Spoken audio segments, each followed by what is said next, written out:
Welcome to Decode Station. I'm Sarah.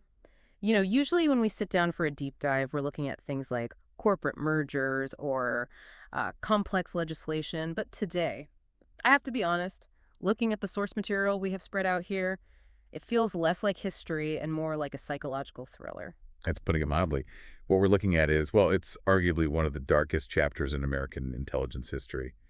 This is a story where the guardrails didn't just break, they were deliberately removed. We're talking about Project MKUltra. And I know most people have heard the name. It's become this kind of pop culture shorthand for mind control. But our mission today isn't to rehash movie plots. We have the declassified files, the hearing transcripts. We're going to look at exactly how the CIA decided it needed to, well, to hack the human mind. And the part that's really unsettling isn't just the sci-fi aspect, it's who they targeted. This wasn't just about Soviet spies. They turned these weapons on their own people. And that's the core of the ethical collapse. But to understand it, you really can't look at it with a modern lens. You have to go back to the early 1950s. The context is everything. Right, the height of the Cold War. But what was the mindset? I mean, this goes so far beyond standard espionage. It wasn't just tension. It was this suffocating, almost hysterical paranoia. The U.S. government was absolutely convinced that the Soviets and the Chinese had mastered brainwashing. They actually believed that. They saw American POWs in Korea confessing to crimes they didn't commit, and they didn't see torture. They saw technology. They thought the human mind was the new battlefield. So this whole nightmare was basically them playing catch-up to a weapon that might not have even existed the way they thought it did? Incisely. Fear drove the ethics right out the window. They felt they were losing a war for consciousness itself. That desperation, that's what birthed MKUltra. It was a Manhattan Project for the mind. Okay, let's talk about the architect. Source 1 points us to a man named Sidney Gottlieb. He ran the CIA's chemical division, but he doesn't read like a typical bureaucrat. Not even close. Gottlieb is a fascinating and frankly terrifying figure. A chemist, yes, but he was the wizard behind the curtain. He had a level of autonomy that is it's unheard of today. Some called him the Black Sorcerer. The source mentions compartmentalization. Can you explain what that means? Because it seems key to how this ran for so long. It's a crucial concept. It means information is siloed. You only know what you need to know for your specific task. So a doctor giving a drug doesn't know why. Exactly. And in MKUltra, this was taken to an extreme. Gottlieb ran it with such secrecy that even the director of the CIA was often kept in the dark about the grim specifics. That's a huge red flag. I mean, if the boss doesn't know what's happening in the basement, it usually means everyone knows it's indefensible. It was a program with virtually no oversight. And their goal wasn't just a truth serum. They wanted total control. They wanted to build a puppet. The Manchurian Candidate theory. We've all seen the movie, but what were they actually trying to create? The perfect unwitting agent. The holy grail for Gottlieb was to program a person to commit an act, say an assassination, and then have that person have absolutely no memory of it. A remote-controlled human. A switch flips, they do the job, the switch flips back. Exactly. To split the personality so one part does the work and the other goes about its life completely unaware. It sounds like fiction, but they poured millions into it. Which brings us to their methods. This is where Source 2 gets really heavy. They had this theory, tabula rasa. Blank slate. Right. The idea being you can't install new software if the hard drive is full. You have to wipe it first. That's a grim but very accurate analogy. Yeah. Gottlieb's team believed the human personality was too resilient. To insert new commands, they first had to destroy the existing one. They called it depatterning. Depatterning. Such a clinical word for what sounds like psychological murder. How do you do that to a person? Through trauma. Systematic calculated trauma. The toolkit in Source 2 is extensive. Sensory deprivation, hypnosis, and electroshock therapy at levels 30 to 40 times the normal intensity. They were trying to shatter the mind so they could glue the pieces back together how they wanted. Correct. But their main tool, the centerpiece of the whole arsenal, was chemical, specifically LSD. Yes, and we need to separate this from the 1960s image. This wasn't for concerts. The CIA basically cornered the market on LSD. They were using it as a weapon. As a battering ram, yes. They believed it could dissolve the ego, crumble a person's psychological defenses, and revert them to a malleable, childlike state where they could be reprogrammed. And that leads to Operation Midnight Climax.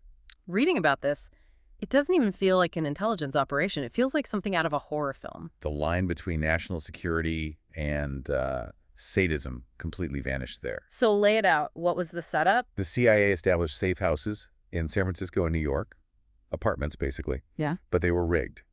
Recording gear, mics in the walls, and two-way mirrors. And the subjects. They weren't spies. No. They hired prostitutes to lure ordinary men back to these apartments.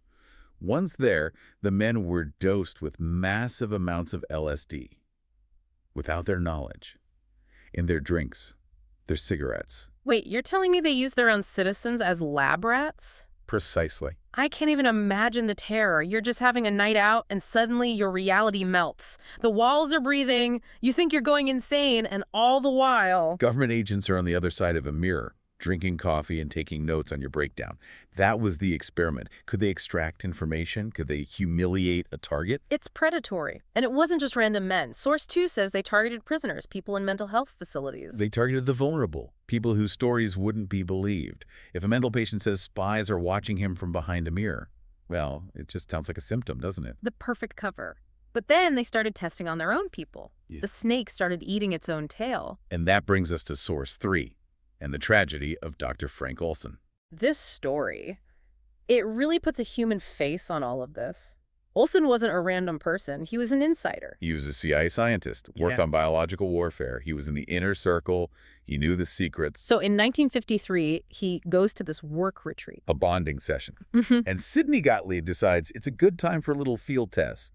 He secretly spikes a bottle of Cointreau with LSD, doses his own colleagues. The betrayal is just unimaginable. You're with your team, the people you trust, and they poison you for data. And Olson had a horrific reaction. Deep paranoia, depression. He knew he'd made a terrible mistake trusting these men. He wanted out. But they didn't get him help. They saw his breakdown as a security risk. They sent him to New York with a CIA minder. A few days later, Frank Olson went through the window of his hotel room. Fell 13 stories. Fell. That word has always been contested, hasn't it? With very good reason. The official story was suicide. But when his body was exhumed decades later, forensic evidence suggested injuries inconsistent with just the fall. That's chilling. So was it the drug that made him jump? Or was he a man who knew too much, who was about to blow the whistle and was eliminated? And that's the ultimate gaslight. They poison him, watch him unravel, and when he dies, they lie to his family for 20 years. It sent a message. You are property, an asset, and assets can be disposed of. Speaking of long-term consequences, there's another connection in Source 3 that just floored me. MKUltra wasn't just in CIA basements, it spread to universities. It did. The CIA funded research through front organizations, so the professors often didn't even know who was signing the checks. And one of those experiments was at Harvard. Yes, a psychological study. And one of the volunteers was a brilliant 16-year-old math prodigy. Socially awkward, but a genius. Ted Kaczynski. The man who would become the Unabomber. It's just incredible. What did they do to him? He was just a kid. He volunteered for what he thought was a philosophical debate. Instead, he was strapped to a chair, electrodes monitoring him, while another person verbally abused him. Abuse him how? They had him write essays on his deepest beliefs. Then they brought someone in to tear them apart, to mock him, to humiliate him, all while scientists recorded his distress. And this wasn't just a one-off thing. No. Weekly. For 3 years. 3 years of state-sponsored psychological abuse. It's hard not to draw a line from that to what happened later. You take a fragile genius, you systematically humiliate him, you teach him the system is cruel and manipulative. And years later, he writes a manifesto about how the technological system is destroying humanity. It's a textbook case of blowback. The government tries to master mind control and instead helps create one of the country's most notorious domestic terrorists. You create the monster you were trying to fight. And it makes you ask, how many others were there? Thousands of people went through these programs. How many lives were just quietly shattered? We'll never know. Which brings us to the cover-up, because the only reason we even know any of this is basically a fluke. We came so close to total erasure. It's 1973, Watergate is exploding, trust in government is at an all-time low. And the CIA director, Richard Helms, he knows investigators are coming. He knows if the MKUltra files get out, it's the end of the agency's credibility. So he gives the order, destroy everything. Scorched earth policy. 7 boxes of files, all of it. The operational records, victim names, experiment results, shredded and burned. He wanted to wipe the program from memory. But they missed something. And this is almost comical. They burned the spy secrets, but they forgot about the accountants. the fatal flaw of any bureaucracy. Yeah. A Freedom of Information Act request turns up a cache of documents misfiled in the financial archives. 20,000 pages of receipts. Exactly. They shredded the reports, but not the expense logs. And those logs told the story. Money for safe houses, for LSD, for researchers. So we only know about this because someone forgot to shred the expense reports. That's incredible. It's a stroke of luck that changed history. That paper trail led directly to the church committee hearings. And for the first time, the CIA had to admit it. A moment of reckoning. But was it? I mean, we only saw what was in the financial files. That's the lingering shadow, isn't it? That's the part that still disturbs historians. We know it cost money. But what about things that didn't leave a paper trail? Or things funded off the books? We are looking at a jigsaw puzzle with 80% of the pieces missing. We see the outline, and it's horrifying. But the details, the other programs, they went up in smoke. That's a chilling thought. If they had succeeded in making a Manchurian candidate, there wouldn't be a receipt for it. Precisely. So if you had to synthesize all of this, what's the big takeaway for us today? I think it's a lesson about the fragility of ethics in the face of fear. MKUltra proves that when a government believes it's facing an existential threat, it can rationalize anything. They thought they were saving the world, and that belief allowed them to become monsters. The ends justify the means. Right.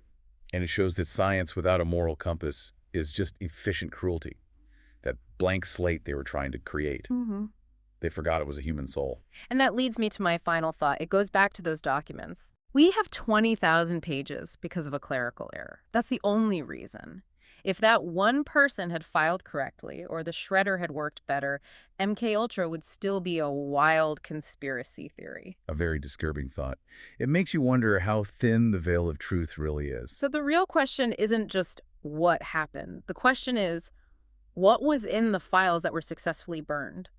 What programs are running right now that just haven't had their clerical error yet? That is the question that should keep citizens awake at night. It has been a heavy dive, but a really important one. Thank you for walking us through it. Thank you for having me. And thanks for listening. Until next time, stay curious, stay skeptical.